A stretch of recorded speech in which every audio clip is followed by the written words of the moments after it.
अरे भाई साहब, क्या डब्ल्यूडब्ल्यू ने धमाका डाल दिया आज की स्मैकडाउन में हमारे लिए। वो चीज़ कर दी जिसका फैन्स को सदियों से इंतज़ार था, सालों से हम सब फैन इसी चीज़ का वेट कर रहे थे। खुश हो जाओ भाई, अब तो लड्डू बँटने चाहिए क्योंकि Roman Reigns, Rock standing tall, face to face ये बहुत बड़ी चीज़ स्मैकडाउन के अंदर आज की स्मैकडाउन के अंदर हुई। तो कंप्लीट स्मैकडाउन के बारे में बात करते हैं तो स्टार्टिंग में मेरी आप सबसे रिक्वेस्ट है कि गाइस मेरे इस चैनल रेसल फैंडम को सब्सक्राइब कर लें और साथ ही साथ बेल आइकन को प्रेस कर लें ताकि न्यू आने वाली तमाम तर वीडियोस की अपडेट्स गाइस आपको फौरन मिल सके। फर्स्ट ऑफ ऑल गाइस, सबसे पहले हमारे पास स्टार्टिंग स्मैकडाउन की कुछ इस तरह से होती है कि ट्राइबल चीफ हमारे पास बिल्डिंग के अंदर इंटर हो रहे हैं, तो वो पता चल जाता है भाई रोमन रेंज अपने भाई जिस तरह आते हैं, रोमन रेंज अपने एटीट्यूड में जिस तरह बिल्डिंग को एंटर करते हैं और साथ ही साथ हमें कोडी रोड्स का भी पता चल जाता है। और दोनों का पता ही था आज ना कुछ तो भाई होना ही, और कुछ ना कुछ धमाकेदार होना है, कुछ ना कुछ ऐसा बम फटने वाला है कि जिसका सब फैन को बहुत ही बेसब्री से इंतजार है।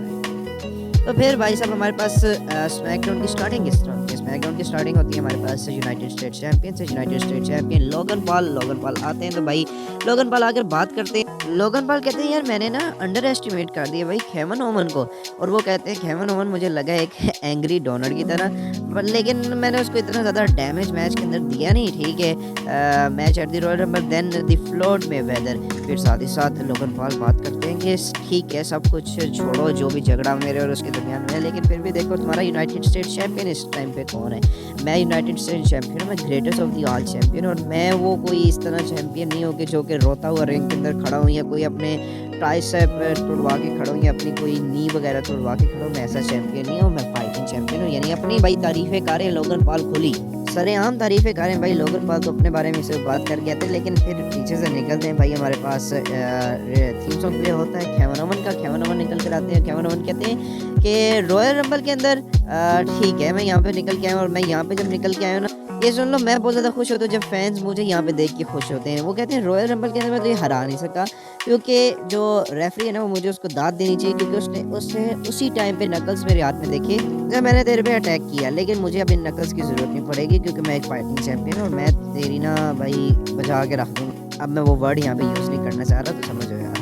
केविन ओवन कहते हैं मैं भाई तेरे से ये वाला चैंपियन ले लूँगा, ये चैंपियन तेरे काबिल बिल्कुल भी नहीं, और मैं इस चैंपियन को सैनिटाइज करूँगा न्यू तरीके से। जब केविन ओवन रिंग के अंदर खड़े होते हैं तो लोगन पाल कहते हैं यार पीछे हट जा, दूर हट जा मेरे से, तेरे पास ना एक स्मेल आ रही है बहुत बुरी सी, मैं तेरे पास खड़ा नहीं होना चाह रहा। केविन ओवन कहते हैं हाँ ठीक है, आने से पहले मैंने तेरे वाली जो प्राइम की ड्रिंक है ना मैं उसी से नहा के आया। भाई केविन ओवन ने यार क्या गंदी की है लोगन पाल की। लोगन पाल कहते हैं मैंने तेरे साथ बात नहीं करनी, तू ना अपने रियल टाइम जो तेरा चैलेंजर है ना इस टाइम पे उसको तो फेस कर। फेसिंग होते हैं हमारे पास ऑस्टिन थ्योरी। ऑस्टिन थ्योरी के साथ मैच था, एक रियल फेस वर्सेस हील का मैच था। मैच काफ़ी अच्छा था, ठीक ठाक मैच था। फिर से लोगन पाल वही हमारे पास नकल्स देने की कोशिश करते हैं हमारे पास ऑस्टिन थ्योरी को, लेकिन वो पकड़ लेते हैं हमारे पास केविन ओवन बजाते हैं, उसके साथ ग्रेसन वॉलर को बजाते हैं। हमारे पास लोगन पाल तो भाई देख के दुम दबा के भाग जाते हैं, बजाते हैं ऑस्टिन थ्योरी को और विक्ट्री हासिल कर लेते हैं, और केविन ओवन विक्टोरियस रहते हैं आज। फिर गाइस हमारे पास नेक्स्ट बैक स्टेज दिख रहा था। हमारे पास नियोमी खड़ी थी और साथ ही साथ टिफैनी, और ये पता चल रहा था कि आज दोनों नदियों को स्मैकडाउन पे डेब्यूट होने जा रहे हैं। और उसके बाद उन्होंने एक भाई चार्ट भी लगा दी हमारे पास, थप्पड़ मार के रख दिया मिशन को, और इससे मैच सेट हो गया आज की स्मैकडाउन के अंदर Michin versus Tiffany Stratton. Next backstage एक बड़ी चीज़ पता चलती है कि बेली का रेसलमेनिया के लिए डिसीजन क्या होने जा रहा है, और साथ ही साथ बेली भाई दरवाजे के बाहर खड़ी होती है और कंप्लीट डैमेज कंट्रोल अंदर होती है, और डैमेज कंट्रोल ये फैसला करती है जापानीज के अंदर एवो स्काई बात करती है कि आज डैमेज कंट्रोल अपनी बैक दिखा देगी बेली को, बेली के ऊपर टर्न ऑन हो जाएगी और बेली को भाई अलग कर दिया जाएगा डैमेज कंट्रोल से, और ये बेली भाई बाहर खड़े होकर सुन रही होती है। नेक्स्ट के शो पर हमारे पास होता है final testament versus Bobby Lashley and हमारे पास स्ट्रीट प्रॉफिट्स के दरमियान match. 6 man tag team match था, लेकिन ये मैच क्या ही होना था भाई, दोनों टीमें तो आपस में एक दूसरे के ऊपर भिड़ती हैं, दोनों टीमें तो मारने के चक्कर में मारने के लिए जाते हैं। मैच स्टार्ट होने से पहले ही खत्म हो गया भाई, एक दूसरे को बजाते हैं मारते हैं। अंदर स्कारलेट भी आ जाती हैं और उनकी तरफ से भी एक बंदी आ जाती है। पता नहीं है डब्ल्यूडब्ल्यू इनकी टीम को नाम क्यों नहीं दे रही, बॉबी लैशली और स्ट्रीट प्रॉफिट वाली टीम को। फिर उसके बाद बॉबी लैशली का हार्ट लॉक देखने के लिए मिलता है, और साथ ही साथ कैरियन क्रॉस को हमारे पास स्पेयर भी देखने के लिए मिलता है, जो कि बॉबी लैशली लगाते हैं कैरियन क्रॉस को, और साथ ही साथ दुम दबा के भागना पड़ जाता है फाइनल टेस्टमेंट को इस रिंग से।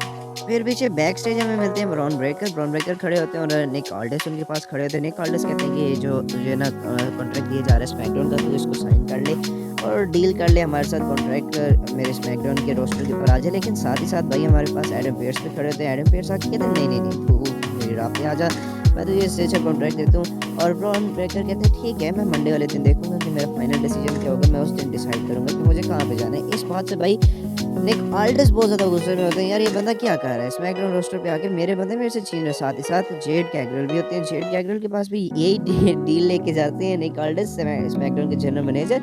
लेकिन पीछे आ जाते हैं एडम पेयर्स को कहते हैं भाई निकल जा यार, तू अब मुझे देखे नहीं इस रोस्टर पे, वहाँ से ना निकाल देते हैं यार अपने पास से, ताकि जो जेड है ना डील साइन करे वापस में। फिर भाई साहब हमारे पास आता है बेली का डिसीजन। बेली आकर खड़ी होती है रिंग के अंदर, बेली आकर बात करती है कि किस तरह उन्होंने रेसलमेनिया को भी होस्ट कर लिया, वो अपनी तमाम तक चीज़ें कर चुके हैं, लेकिन ये वाला जो सालन है ये उनके लिए बहुत ज़्यादा डिफरेंट होने जा रहा है, ये बहुत ज़्यादा स्पेशल होने जा रहा है, क्योंकि she says she did not get back to the top on her own, because damage control जो है वो उनकी स्पोर्ट में रहती है, वो एज अ फैमिली रहती है डैमेज कंट्रोल के, उनके साथ लव है डैमेज कंट्रोल को, वो अपनी एक पूरी स्पोर्टिंग टीम लेके चलती है। साथ ही साथ वो कहती है कि अगर मुझे लड़ना हुआ रेसलमेनिया में तो मैं किसी बेस्ट के खिलाफ लड़ूंगी और उसे बीट करूंगी, उन्होंने यहाँ पे रेयर रिप्ली का नाम लिया और may be it should be Iyo Sky. और फिर उसके बाद उन्होंने ना जैपनीज़ बोलनी स्टार्ट कर दी यार, जैपनीज़ बोल के उन्होंने हैरान कर दिया इवो स्काई को और आस्का को, भाई बेली को जैपनीज़ कहाँ से आ गई। और बेली कहती है जो तुम लोगों ने जैपनीज़ में बात की थी वो मैंने सुन ली है और तुम लोगों ने मेरे पे अटैक की बात की थी। और उसके बाद भाई वो सारी बंदियाँ बेली पे उल्टा पड़ जाती है, बेली पे ऊपर अटैक करती हैं, बेली के ऊपर टर्न ऑन हो जाती है, लेकिन बेली ने निकाली एक पाइप, बजाया बेली ने सबको बजाया, बजा के रिंग क्लियर किया और साथ ही साथ वो सामना करती है एवो स्काई से और एवो स्काई को कहती है out of nowhere, Bayley jump करती है और फिर बेली कहती है कि मैं तुझे पिक करूंगी और I will see you eight WrestleMania 40। यानी कि यहाँ से मैच सेटअप होता हुआ दिखाई दे गया, Bayley versus Iyo Sky for the women's WWE championship. Next हमारे पास जो मैच था डिफेंस स्ट्रैटरॉन वर्सेस हमारे पास मिशन के दरमियान मैच था और इसके अंदर मून शॉट लगाकर विक्ट्री हासिल करके ले गई थी और उनके डेब्यूट के अंदर उनकी विक्ट्री हो गई थी। एंड लास्ट फाइनल, मैंने जल्दी स्मैकडाउन को क्यों कवर किया मैं, ताकि इस बारे में थोड़ी ज़्यादा एक्सप्लेनेशन से बात करूं। सबसे पहले हमारे पास एंट्री होती है लास्ट के मेन इवेंट के अंदर ट्राइबल चीफ रोमन रेंज की। Roman Reigns and blood line निकल कर आती है, रोमन रेंज आकर खड़े होते हैं, रोमन रेंज को ना भाई बू मिलने तो शुरू हो जाती है। रोमन रेंज कहते हैं मैं ये चीज़ें नहीं सुन रहा है, पहले सुनो, सबसे पहले तुम लोग मुझे एक्नॉलेज करो। और उसके बाद रोमन रेंज कहते हैं मेरा ना कोई बैकवर्ड जाने का दिल नहीं करता, ना ही मैं अपनी को बैकवर्ड अपने माजी जो मेरा गुजरा होता है मैं उससे कोई याद करता हूँ, ठीक है। लेकिन थोड़ी सी बात करनी पड़ेगी हमारे सेथ फ्रीकन रोलर्स के बारे में। सेथ फ्रीकन रोलर्स को यहाँ पे थोड़ा सा और उन्होंने छेल के रखते हैं, सेथ रोलर्स को कहते हैं वो है मेरा लिटिल ब्रदर। मैं छोटे भाई के बारे में थोड़ी बात कर लूँ, वो जो मेरे बारे में बात कर रहे हैं कि मेरे पास जो टाइटल है उसके बारे में बात कर रहे हैं कि एक डिफेंडिंग चैंपियन ही है, एक ग्रेट चैंपियन ही है। रोमन रेंज कहते हैं मैंने सबको भाई हरा के यहाँ तक आया हूँ, ये नहीं कि मैं सेथ रोलर्स की तरह हूँ। सेथ रोलर्स अपनी टूटी हुई टांग के साथ लंगड़ा के चले, रोमन रेंज ने वहाँ पे एक्टिंग भी करके दिखाई। और सेथ रोलर्स जब निकल कर आते हैं भाई वो तो अपनी बीवी के कपड़े पहन के निकलता है भाई, वो तो अपनी बीवी के कपड़ों के अलावा कोई कपड़े ही नहीं पहन सकता। फिर रोमन रेंज कहते हैं हाँ ठीक है मैं उसकी तरह इतने ज़्यादा मैचेस नहीं लड़ता, मैं मैचेस कम लड़ता हूँ, मैं वर्क लेस करता हूँ, लेकिन फिर भी मैं उससे ज़्यादा पैसे कमा रहा हूँ भाई, जितने रोनस कमा रहे हैं मैं उससे बहुत ज़्यादा पैसे कमा रहा हूँ। फिर उसके बाद कहते हैं कि ठीक है अगर कोडी रोड्स चाहते हैं कि वो बेस्ट नंबर 2 को चुने इन दी डब्ल्यूडब्ल्यूई, फिर जाके वो सेथ रोलर्स के भाई चरण छुए, और अगर नहीं तो फिर आ जाए सर वो चैलेंज करे number 1 in the wrestling company, यानी कि वो अपने आप के बारे में बात करें। फिर भाई साहब हमारे पास अमेरिकन नाइटमेयर की एंट्री हो जाती है। अमेरिकन नाइटमेयर चल पड़ते हैं रिंग वाली साइड पे। अमेरिकन नाइटमेयर आते हैं रिंग के अंदर, स्टैंड ऑन करते हैं ट्राइबल चीफ रोमन रेंज के सामने और वो कहते हैं मैं ना रोमन रेंज तेरे से ना एक सीक्रेटली अलोन बात करना चाहता हूँ, तो ना ब्लड लाइन को निकाल दे। रोमन रेंज अपनी ब्लड लाइन को यहाँ से निकाल देते हैं, ठीक है, लेकिन पार्लियामेंट खड़े रहते हैं।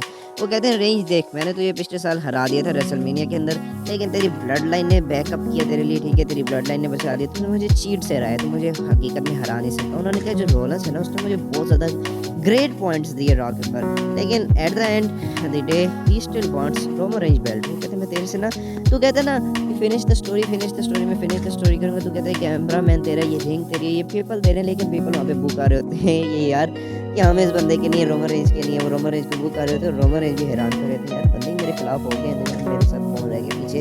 रोमन रेंज सोच रहे होते हैं तो इतनी देर में कहते हैं कि मैं फिर भी तुझे चुनूंगा, मैं स्टिल वांट करता हूँ रोमन रेंज तेरे से बेल्ट छीनूं और तेरे से तेरी पूरी इज्जत भी छीन लूँ, तेरे से हर चीज़ छीन लूँ जब मैं तुझे हराऊंगा और अपनी फिनिश करूंगा स्टोरी।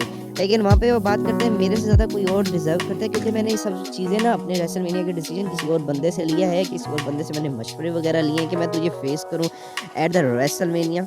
लेकिन वहाँ पे एक बहुत बड़ी स्टेटमेंट देती है कोडी रोड्स, पता है क्या कहते हैं? कोडी रोड्स कहते हैं however he is not coming after him at WrestleMania 40 because somebody else was already in the line fast he introduce कराए।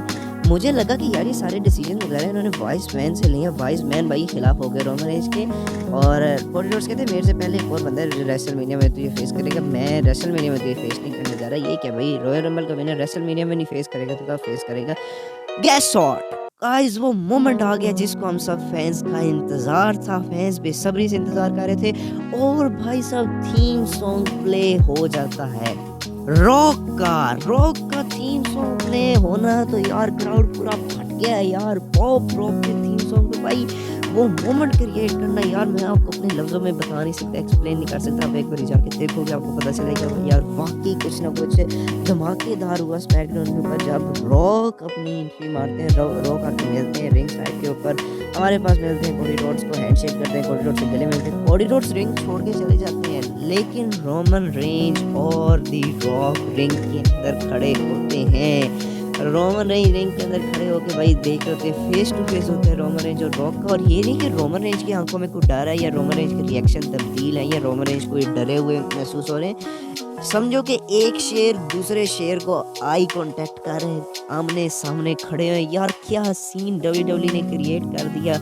हम फैंस की तो भाई ईद हो गई यार, इस मैच को देखने के लिए बस सपना बन चुका है मैच। पता नहीं कितना इंतजार किया इस मैच का, और वो फाइनली वो मैच कम हो रहा है, आ रहा है। Rock versus Roman Reigns for the undisputed universal championship eight WrestleMania 40।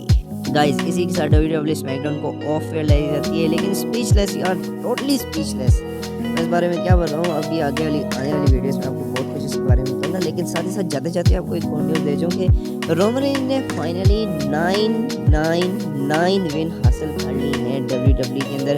Still 1 more to 1000 if this win go to WrestleMania Rock के अगेंस्ट। तो फिर भाई कौन सा मोमेंट होगा जब रोमन रेंज 1000 को सेलिब्रेट करेंगे रॉक को आगे। ये तो भाई आने वाली चीज़ें मैं आने वाली वीडियोस में डिस्क्राइब करेंगे।